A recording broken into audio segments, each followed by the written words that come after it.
I'd rather be with you. Yeah. Okay, hello everybody. Welcome to Good Vibe Radio. So, not every day right now, we're doing it twice a week. I'm interviewing an entrepreneur that I love, an entrepreneur from the family, and sometimes we have a special guest. And today I am with Tomaso. Tomaso is originally from Geneva, where he grew up. He's passionate about video games, and when he moved to London, he was looking for cool places where he could both mix his passion for video games as well as socializing. He's been testing all the arcade games kind of pubs in London, and finally he decided to create his own place. His place is called Platform. I will share with you the link. And it's 2,600 square meters of fun games. Square foot. Yeah, square foot, sorry. Of games and fun with friends. And I want to know everything about his life. We want to know everything about his entrepreneurial path. So feel free to say chat, to ask all of your questions and to make it fun and interactive. How are you, Tomaso? I'm well, thank you very much, Alice. It's a pleasure to be here, and I'm looking forward to chatting more about Platform. So cool. So, give me your pitch, your one-line pitch. What is Platform? Platform is a company that wants to build physical spaces for gamers and to fight stereotypes around gaming, and create inclusive spaces for people to enjoy video games in a social manner. In a line, that's it. All right, and that's interesting because it's true that we have a lot of cliche around gamers. Mm-hmm. So tell me a little bit about the people who come to Platform. Right. Well, I think it's worth mentioning a little bit about the studies and the look around I've done when I just arrived to London.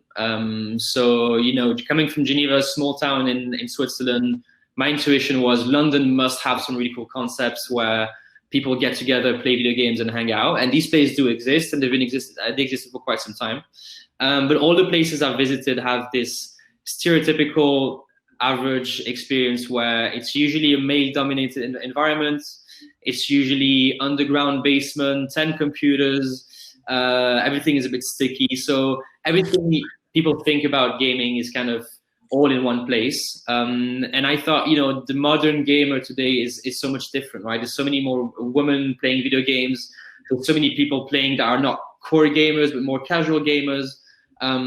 So I thought, okay, let's try and create a space where we're inclusive and see if the business model will follow. Mm-hmm. So you've been testing these sticky places, mm-hmm. and what is different with Platform? How do we feel when we enter the space? So there's a lot of ways you can make the space more inclusive. There's some evident ones depending on the design of your space, how it looks like, how it feels like, how serious you are about customer service, health and safety, how you manage all of your gaming gear. It's also about what type of gaming you offer to your customers. So we don't only offer PC gaming, which is by default the more core option, but we also have some retro gaming. We have some Nintendo options, PlayStation options. So we have a wide range of offering to our customers, which will attract a wide range of profiles. Okay, so I've shared the link so the people can go and check the vibes. And basically, it's not only World of Warcraft. Exactly.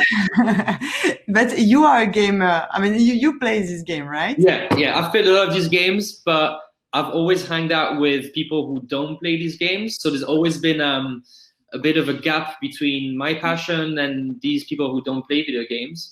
And I thought, I want to create a space that I could take my non-gamers friends in and they would feel happy about. And I want to create a space so inclusive and neutral that you could have a first date there, right? I want to be able to, it's your first date with someone you don't know and you're comfortable enough in that space that you would take that person with you. So cool. Okay, so give me a little snapshot of the impact and the figures today. Okay, so we've opened in March 2019. Took us a while to get there, but as we open, the first 5 months we try to find our marks. So we're initially medium to low experience type of founding team, which meant we wouldn't get things right at the right time. Our priorities weren't really aligned, and we were a bit kind of finding where the North Star is. But then from August, September last year, we finally set the place up correctly where we started making profit. And we had about a 5 to 6 month profit, month of profit after that until COVID hit. So took a bit of time. We had to find some crucial hiring. Our head of operations, she has about 15 years in hospitality. These type of people are the key people you need to get in early if you want to get a chance to create a profitable business.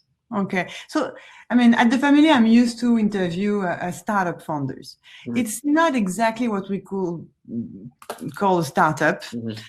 But still you are reinventing a space where you are applying all of the knowledge and know-how from the startups, mm-hmm. customer care, an amazing experience, mm-hmm. and automating a lot of things. Mm-hmm. So that's really interesting, the way you approach this market. Mm-hmm. So you said it. You've been struggling to raise funds.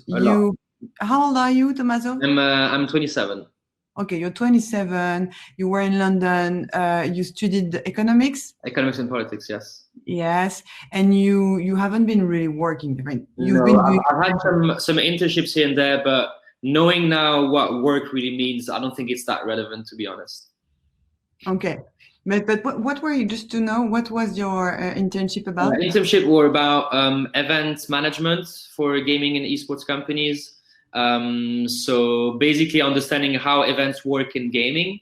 That doesn't give that much hospitality experience, but it gives a sense of the type of organization you need to hold even one event. And what's interesting with a venue like that is that every day is an event, right? It's we're open 7 days a week, pre and post COVID.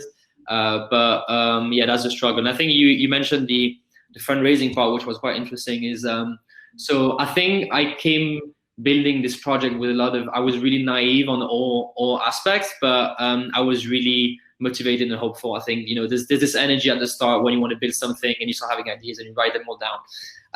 But I had a lot of reality checks along the way before opening. One of them being fundraising. There's some criteria about fundraising that I just didn't match at all, and what I've proposed as a founding team probably didn't have is the work experience relevant to the industry. It's our industry is a mix of hospitality and gaming, and our accumulated experience was quite low on that. And second of all, is the actual business plan and how well it was put together. So when I was in front of investors, me again being hopeful and optimistic, I thought, right, I need £700,000. How I'm going to get there?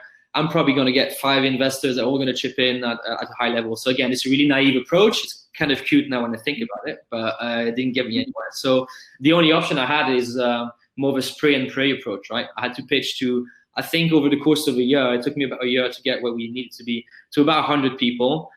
So I think the refusal rate on that was quite high, but I managed to get. Tomaso, what kind of investors have you been pitching when you started? So it's basically connections, friends and families and friends of friends, and then you go to investor networking events, meet some of them, and sometimes a lead can take 15 people one-to-one that kind of introduce, and finally in the end you get a no, which is a bit crushing, or sometimes you get a yes. Yeah. And how many investors right now do you have? More than 15. Yeah, more than 15. Okay, teach me something about this pitching moment, like how you've been improving your pitch and when it clicked, and who are the kind of investors that finally said yes, and what are you looking for when you're pitching? What are you looking for in the business angel that you are pitching? So some of our current investors are even though they were really thorough in their due diligence and asked a lot of questions, I think their judgment might have been affected by the fact that they knew me. So, there's always that side of it. But then what I'm really looking for into an investor is someone with any type of experience that's relatable to what I'm going to be doing. It doesn't have to be hospitality driven or gaming driven, but just in terms of company management, how do you build from a company from scratch? I got lucky and met a lot of people who've done that in a way or another.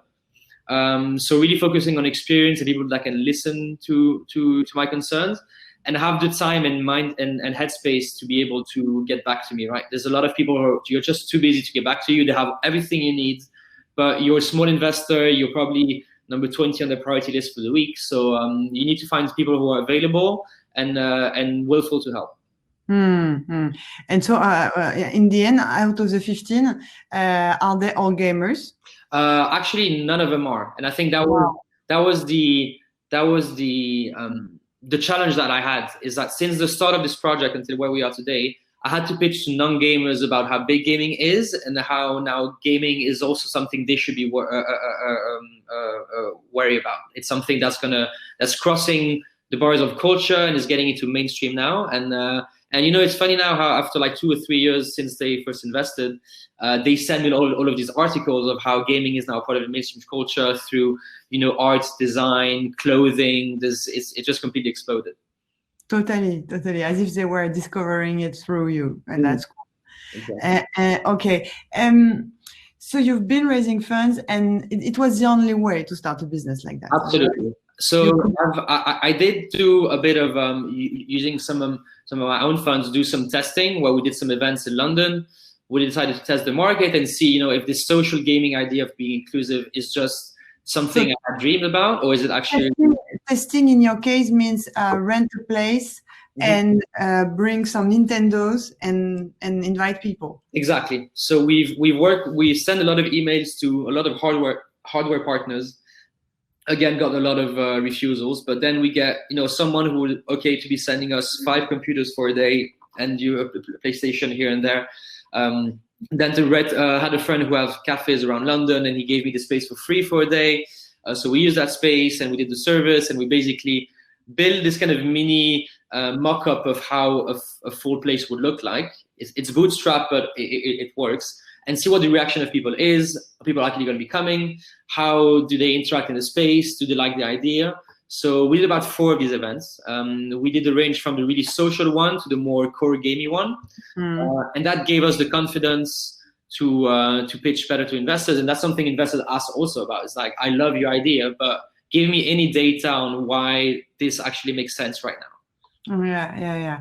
And you've been starting platform with your brother. Yes, my brother and a good friend of mine from Geneva, yes. Yeah, so you are 3 co-founders. Yeah.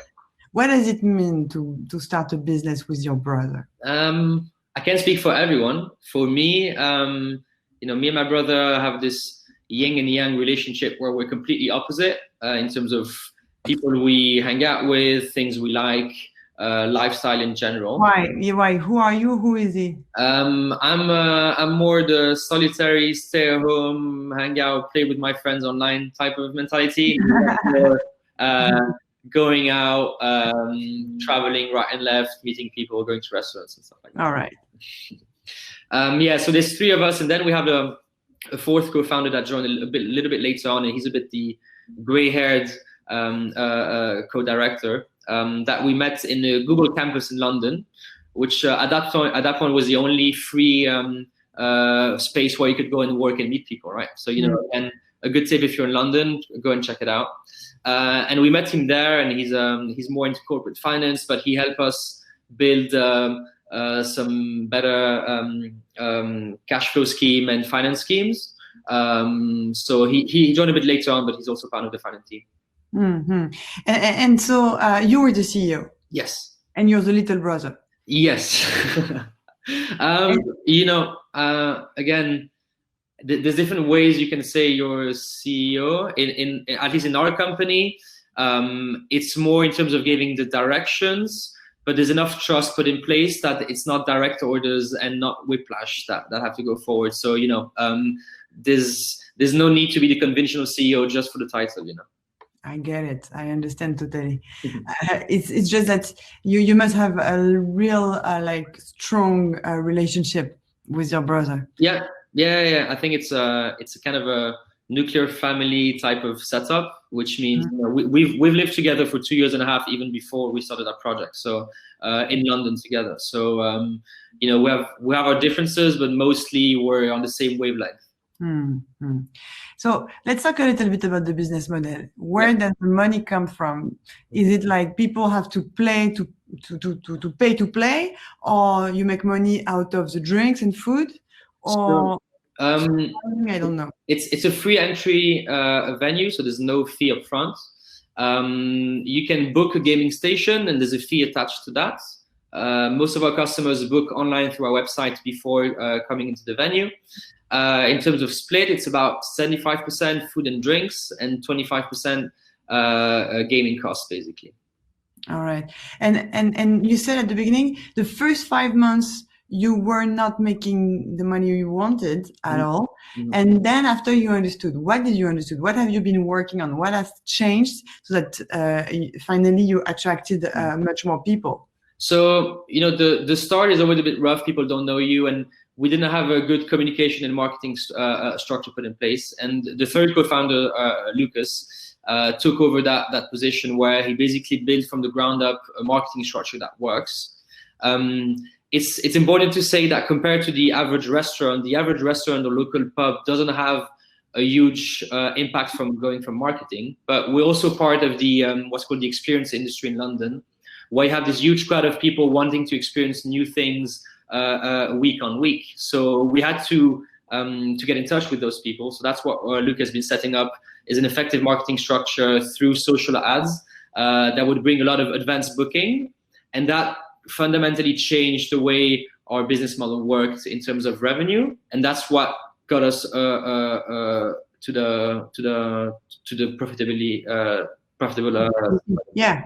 And you so you're on Instagram, you're doing a lot of acquisition on that, or? So again, forgive me, Lucas, if I'm not saying this right, but I think Facebook and Instagram through ads are our main booking drivers. And these has been identified as the best channels to start with. So these are doing great for us. Okay, so you've switched your marketing. So basically, our marketing created a way where we package what we sell into a way where it's super easy to click and book. That's basically it. And we have our new website that's going to be ready within a few weeks, and that also is going to optimize the way the booking process is made to create even less friction from the moment the person arrives to the website to the moment that person has booked their booking. What have you learned on hospitality? Like, how do you make the people feel at ease and comfortable? Like, do you have a playbook for your employees to explain really the profound way of caring for the people coming? So that's something we did at the start, but on really light touch. I think at the start it was a bit of a chaotic time where we barely finished the works. We even had some builders as customers were coming in. We didn't have provision for any runway, right? So we had to rush the opening. We opened straight away. So we taught our staff a little bit of how we think they should be serving customers. Some best practices around the gaming controllers and all that. But then, last year was a bit of a storm until the end. So we took this time during COVID now to think a little bit more about that. So we did a lot of back office work, including working on the experience, actually what it means, how it should be delivered and why, building that playbook as you just mentioned, and also work on business values, company culture, all these things that have been a bit left behind during the first year of operations. Okay, so you transformed that COVID time into an opportunity to go back to basics. Yeah. How it's been for you this quarantine? Like when you had to close your space, which is so necessary for you. I mean, You can work remotely, but you cannot make money remotely. Absolutely. I think that there's 3 phases. The first part is closing down, which is actually fairly easy to do. It's few emails, just lock the doors, turn the lights off, and that's it. So that's the easy part. Then there's taking care of the team, which was, quite an important bit. So in the end, we're just a team of people working on that unit. So making sure they were aware of what was going on, letting them know. Then it was also about understanding where is our cash flow position now, how much can we hold on with, and do a bit of background research of, okay, what's our timeline, understanding what the government had to offer. In the UK, we got quite lucky in terms of the furlough scheme, which helped us pay our employees during the closed times. And also government... the government covers 80% of the salary of the people they cover 80% of the salary of the staff, but that doesn't include service charge, which is a big part of their earnings. So actually 80% of the usual salary without service charge is quite a low number. So when we looked at our cash flow, we saw that we could afford to top up a little bit what the government was giving to give our staff a little bit more comfort in their monthly pay. So we've been doing that since the start. So dipping a little bit into our saving, but make sure our customers, our staff are happier. And you negotiated with all of your service providers with the rent. Basically, you need to strip down your whole business, all the costs you have, and go line by line and look at the big items, rent and staff pay, or the two bigger ones. But then you need to go all the way down to your phone bills and try to get a deal with your phone provider. That's how you minimize your costs and have a skeleton ship running. Yeah, and that's your job.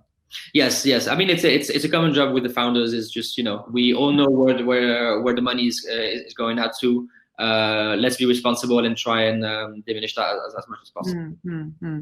And you've been lucky as well, because you've been raising funds for the second time. Yes. Right before quarantine. Exactly. To do what?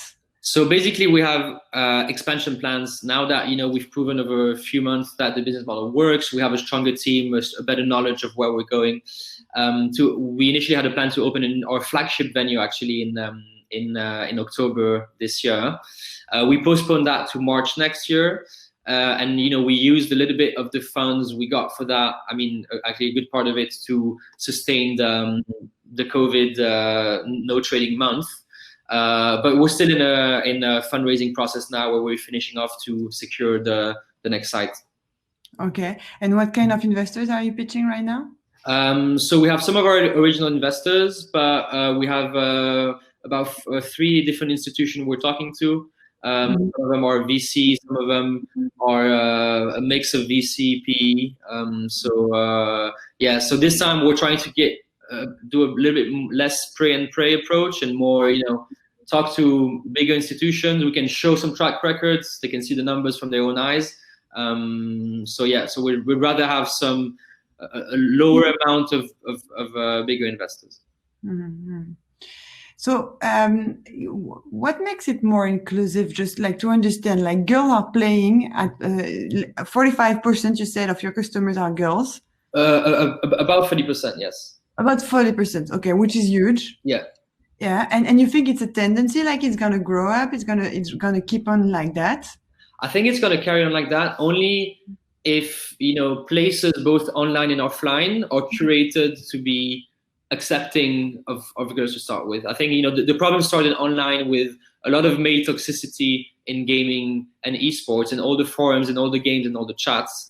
And it's really difficult to do something about it. And there's a lot of movements in London and around the world are trying to fight that. What we can do with physical spaces is be inviting to women, because they represent half of the gaming industry as well, right? So we're trying to do our bit through our offline locations, but it's a problem that's basically everywhere. Mm-hmm. And what would you recommend to someone who wants to open a space for entertainment? Mm-hmm. Okay, how to start, like at the very beginning?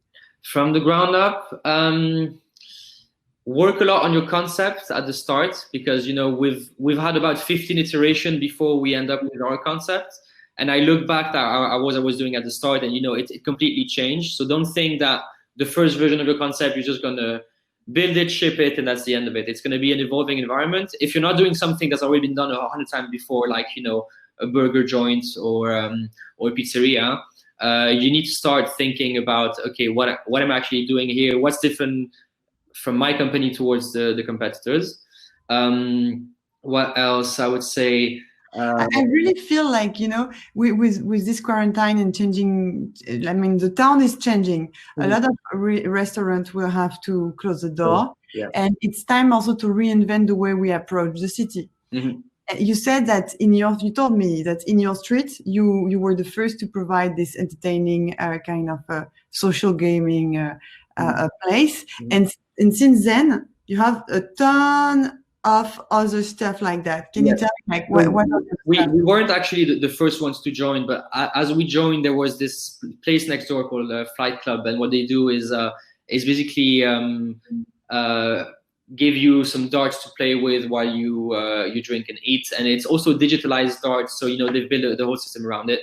And we opened next to them, and now on this street called Worship Street in London, there's a dart place, there's a bingo place, there's a beer pong place, and there's us as a video gaming place. There's also a mini golf. So it became what's called, at least in the UK, a competitive socializing street, which is something that's getting hugely popular here.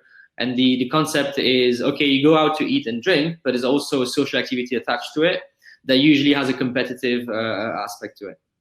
And that's cool, like a good competitive aspect, right? Yeah. And for me, I really see it as a way to give an alternative to restaurant or theater and cinema. I mean, it's cool, but it's time to try new things. Yeah, absolutely. And there's a lot of different concepts popping up right and left. The bingo being the latest one. Our concept is slightly different in a way that we're using existing gaming companies as a channel. So, we have the Nintendo and you have the game developers that basically provide these games, as the other businesses are usually building these, pinball boards from scratch, or bingo cards from scratch. And do you do anything with Twitch, or the mindset of looking at the other, or watching the other playing? Is it something that happened in your bar? Yes. So physically in the bar itself, we've designed the space to have a lot of screens of what people are playing, actually facing, with a second screen facing the other way. So as a customer who's maybe, just... So I can see through the screens, the other playings. Exactly. So if I'm playing on a computer now, there's going to be another screen showing what I'm playing to the rest of the room. So cool.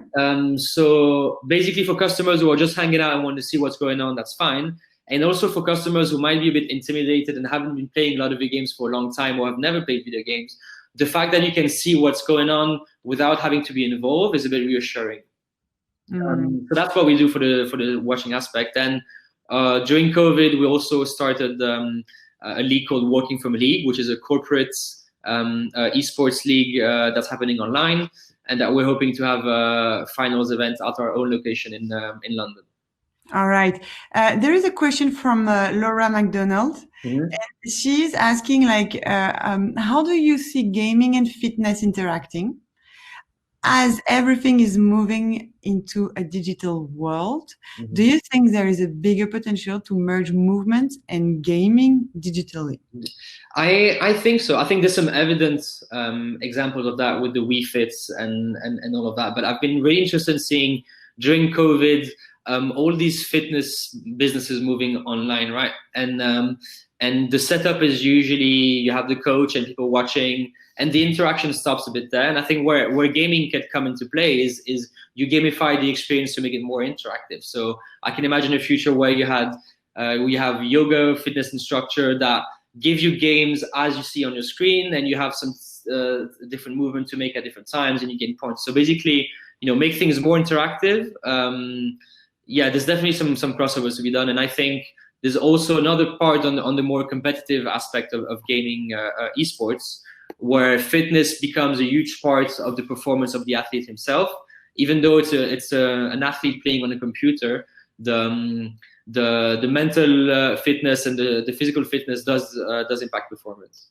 But in your place, we can play with the fit. I don't remember the name of it. We have Just Dance, which is basically a game where you have to make movements as you're playing, which is can be quite intense. Yes, the Nintendo controllers have these motion sensors, which basically allows you for this type of game.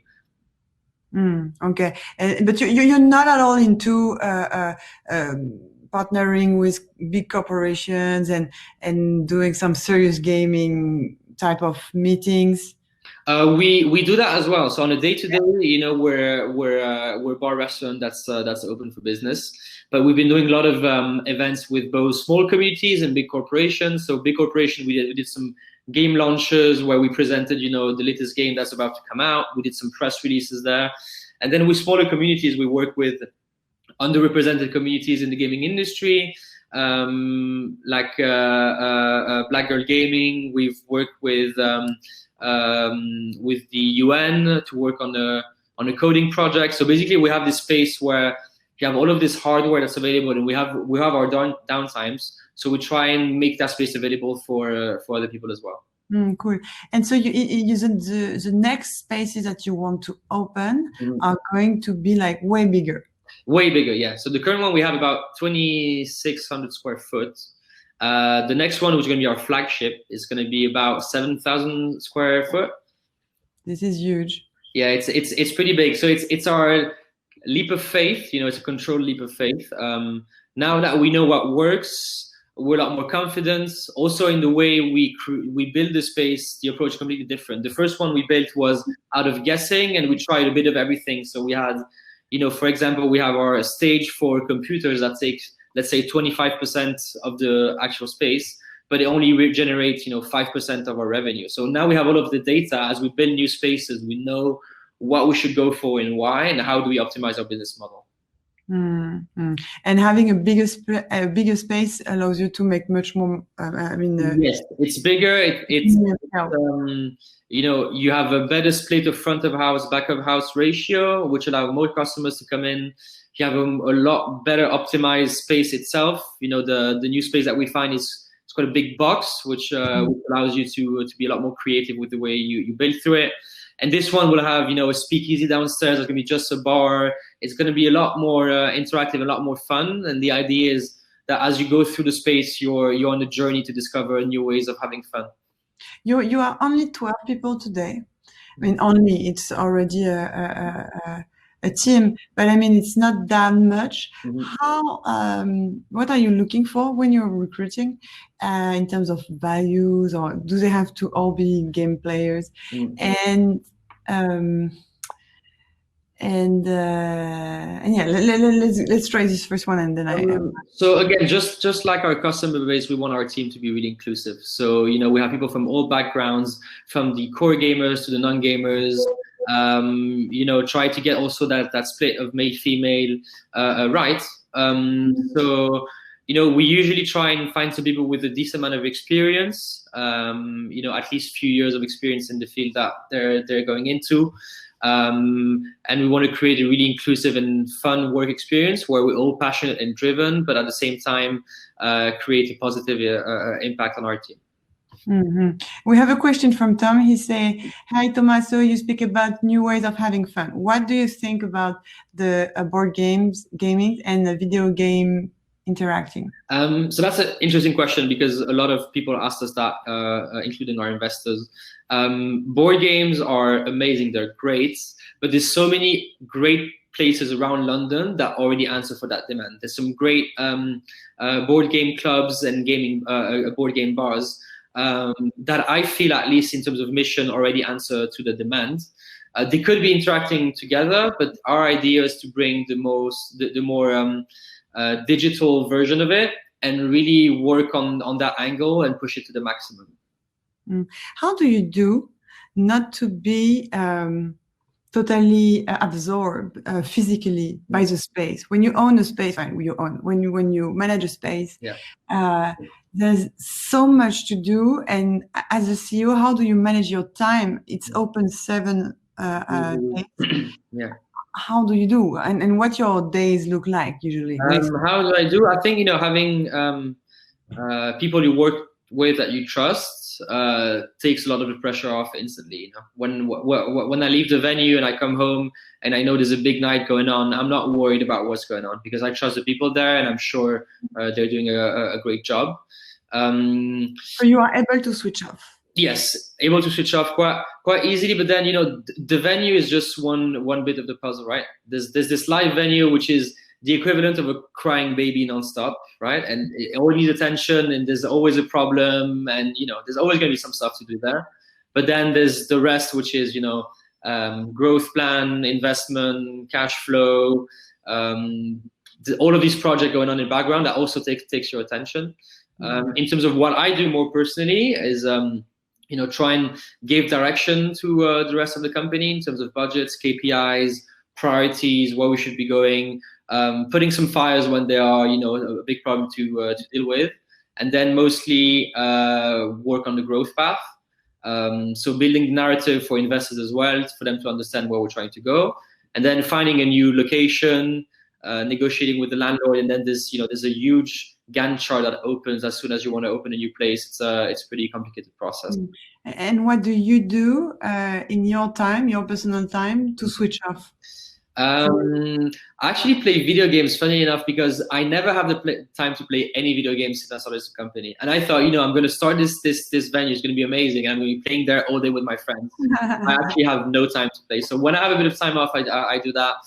Spend some time with my girlfriend and my cat, and just cool off. Okay. And what's your favorite video games right now? Right now, I've started playing again a game called The Last of Us, which I highly recommend. It's a solo game. The Last of Us 2 just came out. There's some interesting things to talk about in there, with a female being the main character in the game. So I would highly recommend to check it out. It's a good story-driven game. Okay, we have a very, very hard to answer question from Yariv. He says, what will fun look like in post-COVID reality and in the years to come? Right. I think, it's the $1 million question, right? Everyone wants to know the answer to that.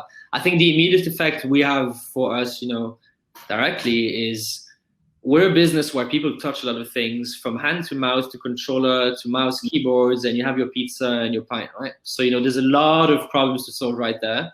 And, we have this gaming host, which is part of the team, people part of the team that come and help you out, and they touch your controller, give it back to you. That's how you play. So, that's the first thing to deal with, which is going to be a problem. And when you say post-COVID reality, if we put the pessimistic mindset that this is going to last for years to come, I think building venues that physically are designed for smaller group and more nuclear groups would make sense. But at that point, you need to rethink the whole business model of how physical space works, right? Because the margins and everything has been created around the fact that you can pack a lot of people together, and they're all going to be next to each other and drink and play next to each other. So there's a fundamental change that needs to be done if COVID is going to be staying with us for a long time. We have a question from David as well. There is a huge informal performance economy for creators and their audiences in cities, as well as workspace, learning space, and members club.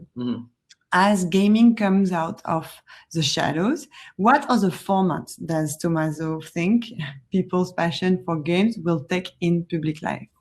Well, that's interesting. That's it's part of one of our longer term plan of building venues that actually go beyond the hospitality aspect. So for us platform right now, building these bars, restaurants is the first step. It's like, let's see on the most evident business model if it will work. But then a long-term plan of creating an amalgamation of that, of the hospitality aspect, a community space, an incubator within gaming and esports, a performance center, a small stadium where you could have live esports events.